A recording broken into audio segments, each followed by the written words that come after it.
Hello friends, welcome to my channel. இன்றைக்கி இந்த வீடியோவில் பார்த்திங்கன்னா ஒரு க்ரீன் கலர் saree, இந்த கலர் தான் ப்ளவுஸு. இதை வச்சு நம்ம எப்படி ரவுண்ட் நெக் தைக்கிறதுன்னு பார்க்கலாம். இந்த கலரு ப்ளவுஸு அதை நம்ம எப்படி தைக்கலான்றது பார்க்கலாம். இது நார்மல் ரவுண்ட் நெக் தான் வச்சுருக்கேன். அப்புறம் துணி இருந்துச்சுன்னா ஏதாவது டிசைன் பண்ணலான் இருக்கேன். அதுவும் நான் அப்லோட் பண்ணுறேன் பாருங்கள். ஃபஸ்ட்டு லைனிங் கட் பண்ணிக்குவோம். உயரம் 13.5, தைக்கிறதுக்கு கீழே 1/2 இன்ச்சு, மேலே 1/2 இன்ச்சு. நெக்ஸ்ட்டு நெக்கோட டெப்த்து 8 இன்ச்சு. ஷோல்டர் அகலம் 2.5 இன்ச்சு. ஷோல்டர் தையலுக்கு ஸ்லீவ் ஜாயிண்ட்டு ப்ளஸ் ஷோல்டர் ரெண்டும் சேர்த்து 3 inch. Armhole 5 inch depth. Body சுற்றளவு பார்த்திங்கன்னா நம்மளுக்கு 9.5 இன்ச்சு சுற்றளவு. தையலுக்கு ஒரு 1.5 இன்ச்சு இருந்தால் போதும். அதே அளவு இடுப்பு சுற்றளவு அளந்துட்டு, இடுப்பு சுற்றளவு பார்த்திங்கன்னா 8.5 வருது. 8.5 தையலுக்கு ஒரு 1.5 இன்ச்சு. இப்போ நம்ம ப்ளவுஸோட எல்லா அளவுமே மார்க் பண்ணிட்டோம். இப்போ நெக்கு வரைகிறதுக்கு முன்னாடி நம்ம கழுத்து அகலம் கரெக்டாக மேலேயும் கீழேயும் ஒரே அளவாக இருக்கான்னு செக் பண்ணிவிட்டு அதுக்கப்புறமா தான் நம்ம நெக்கு ட்ரா பண்ணணும். நம்ம நெக்கு யூனிக்கு தான் வரைய போகிறோம். ஃப்ரீ ஹேண்டாக வரைகிறனாலும் வரையலாம், இல்லை ஃப்ரெஞ்ச் கர்வ் வச்சு யூஸ் பண்ணி வரைகிறனாலும் வரையலாம். அதனால் எட்ஜில் மட்டும் அந்த வளைவு போட்டுக்கிட்டால் போதும். பேலன்ஸ் பார்த்திங்கன்னா ஒரு ஸ்கேல் வச்சு அப்படியே ஸ்ட்ரெயிட்டாக ஒரு லைன் ஆல்ரெடி போட்டுக்கோம் பார்த்திங்களா, அது மேலேயே வரைஞ்சிட்டா போதும். நெக்ஸ்ட் இதை எடுத்து அப்படியே திருப்பி நம்ம ஆப்போசிட் சைடு வரையணும் பார்த்திங்களா, அதுக்காக அந்த அளவு மாறாமல் இருக்கணுன்றதுக்காக லைனிங்கை டபுளாக ஃபோல்டு பண்ணிவிட்டு நம்ம வரைஞ்ச இடத்துல லைட்டாக தட்டுனிங்கன்னா உங்களுக்கு அந்த அச்சு அந்த பக்கம் விழுந்துடும் பாருங்கள். இப்போ அது மேலேயே நம்ம என்ன பண்ணிக்கலாம், அப்படியே லைனாக அந்த லைட்டாக இருக்கிறத கொஞ்சம் டார்க் பண்ணிட்டோம்னா நம்மளுக்கு தைக்கிறதுக்கு ஈஸியாக இருக்கும். அந்த எந்த அளவு அப்படின்றது நம்மளுக்கு நீட்டாக தெரியும். அது மேலேயே வரைஞ்சிட்டா இப்போ பாருங்கள் கரெக்டாக அந்த யூ ஷேப்பு உங்களுக்கு தெரியும்னு நினைக்கிறேன். யூ ஷேப் நம்மளுக்கு கிடச்சிருச்சு. இப்போது ப்ளவுஸோட நல்ல பக்கம் எடுத்துக்கணும், உள் பக்கம் உள்ளே வச்சுக்கணும். நல்ல பக்கத்தை மேலே வச்சு லைனிங் அது மேலே வச்சு நம்ம எல்லா பக்கமும் லைனிங் மெயின் கிளாத்து உள்ளார லைனிங் இருக்கா அப்படின்னு பார்த்துக்கணும். லைனிங் வெளியே போயிடக்கூடாது. எல்லா பக்கமும் எல்லா எட்ஜஸையும் பார்த்துட்டு செக் பண்ணிவிட்டு சென்டராக வச்சுக்கோங்க. சுருக்கம்லாம் இல்லாமல் நல்லா எடுத்து விட்டுட்டு நம்ம தைக்க ஸ்டார்ட் பண்ணலாம். ஃபஸ்ட்டு கீழே பாட்டம் லைனு 1/2 இன்ச்சு விட்ருக்கோம் பார்த்திங்களா, கரெக்டாக அந்த லைன் மேலேயே 1/2 இன்ச்சு இருக்கிற மாதிரி நம்ம தைச்சிக்கணும். எந்த சுருக்கமும் இல்லாமல் மேலேயும் கீழே இல்லாமல் நல்லா கரெக்டாக வச்சு ஈவனாக வச்சு நம்ம ஒரு 1/2 இன்ச் தைச்சி எடுத்துக்க போகிறோம்.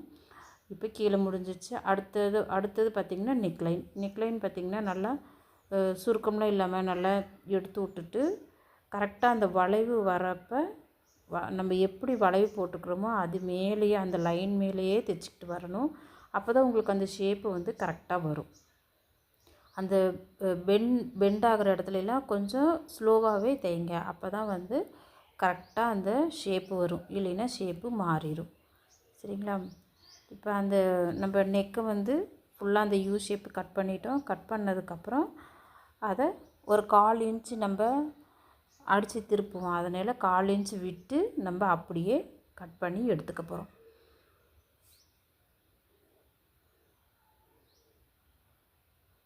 வளைவு வர இடத்துல ரொம்ப அதிகமாக விடாதீங்க, 1/4 இன்ச்சு மட்டும் இருந்தால் போதும். இல்லைன்னா சுருக்கமாக இருக்கும். நீங்கள் நிறையா விட்டுட்டிங்கன்னா ஸ்ட்ரெயிட்டாக வர இடத்துல ஒன்றும் பிரச்சனை இருக்காது, எவ்வளோ விட்டாலும் ஒன்றும் ஆகாது. ஆனால் அந்த கர்வ் வர இடத்துல கரெக்டாக 1/4 இன்ச்சு கொஞ்சம் கம்மியாக கொஞ்சம் இருந்தாலே போதும். நெக்ஸ்ட்டு பார்த்திங்கன்னா எல்லா பக்கமும் ஒரு சிசர் கட் கொடுத்துருங்க, சின்னதாக கட் பண்ணி விட்டுருங்க. அப்போ தான் திருப்புறப்ப அந்த சுருக்கம்லாம் இல்லாமல் இருக்கும். சரிங்களா? நெக்ஸ்ட்டு பார்த்திங்கன்னா இது எப்படி திருப்பணும்னா, நம்ம அப்படியே உள்ளே விட்டு திருப்பணும்னா நம்மளுக்கு தையல் எல்லாமே உள் பக்கம் போயிடும், நம்மளுக்கு ஒரு நீட் ஃபினிஷ் கிடைக்கும். இப்படி உதறினீங்கனாலே உங்களுக்கு வந்துடும். அப்புறம் நெக்ஸ்ட்டு பார்த்திங்கன்னா சுருக்கம்லாம் இல்லாமல் நல்லா இப்படி கையிலே தேய்ச்சிட்டிங்கன்னா உங்களுக்கு நம்ம அந்த யூ ஷேப் பாருங்கள் எவ்வளோ சூப்பராக தெரியுதுன்னு கரெக்டாக நம்மளுக்கு வந்திருக்குது.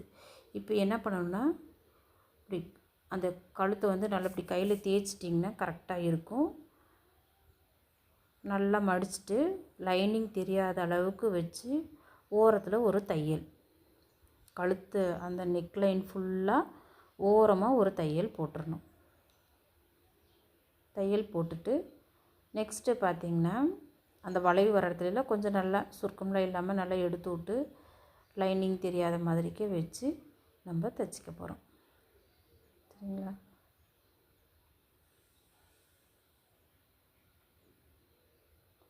ஃபினிஷ் பண்ணிட்டோம். நெக்ஸ்ட்டு கீழே பாட்டம் சைடு எப்படின்னா அதுவும் அதே மாதிரி தான். இப்படி நல்லா இப்படி தேய்ச்சிட்டிங்கன்னா சுருக்கமே இருக்காது. நம்ம தைக்கிறப்ப எவ்வளோ எடுத்து சுருக்கம் இல்லாமல் தைக்கிறோமோ அப்போ தான் அடுத்து ஃபினிஷிங் வந்து நல்லா நீட்டாக இருக்கும். அடுத்தது பாட்டம் சைடு எட்ஜில் ஒரு தையல் போட்டுருங்க. தையல் போட்டதுக்கப்புறம் மறுபடியும் ஒரு 1 இன்ச்சுக்கு மேலே ஒரு தையல் போடுவோம் பார்த்திங்களா, அதுவும் சுருக்கம்லாம் இல்லாமல் கரெக்டாக பார்த்து போட்டுக்கணும். 1 இன்ச்சுக்கு ஒரு தையல் போட்டுடலாம். ஃபினிஷ் பண்ணிவிட்டு ஷோல்டரில் நம்ம டாட் பிடிச்சிட்டா அவ்வளோதான், பேக் பார்ட்டு ஃபினிஷ் பண்ணியாச்சு. இது பார்த்திங்கன்னா இப்போ நம்ம எல்லாமே ப்ளவுஸ் வந்து ஃபுல்லாகவே தைச்சி முடிச்சிட்டோம். இப்போ வந்து நம்ம எக்ஸஸாக இருக்கிறதெல்லாம் அடுத்து நம்ம வந்து கழுத்தும் பாட்டமும் தான் நம்ம வந்து தைச்சி முடிச்சிருக்கோம். இன்னும் அந்த சைடில் உள்ள ஆர்ம் ஹோல் சைடு ஜாயிண்ட் பக்கம் இருக்கிறதெல்லாம் இன்னும் தைக்கல. அந்த இடமெல்லாம் நல்லா சுருக்கம்லாம் இல்லாமல் எடுத்து விட்டு நம்ம எட்ஜ் தையல் ஒன்று கார்னரில் ஒரு தையல் போட்டுக்கிறோம். அதே மாதிரி ஆப்போசிட் சைடும் தைச்சிக்கிறோம். தைச்சி முடிஞ்சதுக்கப்புறம் லைனிங்கோட அவுட்லைன் ஃபுல்லாக நம்ம தைச்சதுக்கப்புறம் மெயின் பீஸ் வந்து பார்த்திங்கன்னா லைனிங்கை விட எக்ஸஸாக இருக்கிறது அவ்வளோத்தையும் நம்ம என்ன பண்ணிக்க போகிறோம்னா லைனிங் அளவுக்கு வச்சு கட் பண்ணிக்க போகிறோம்.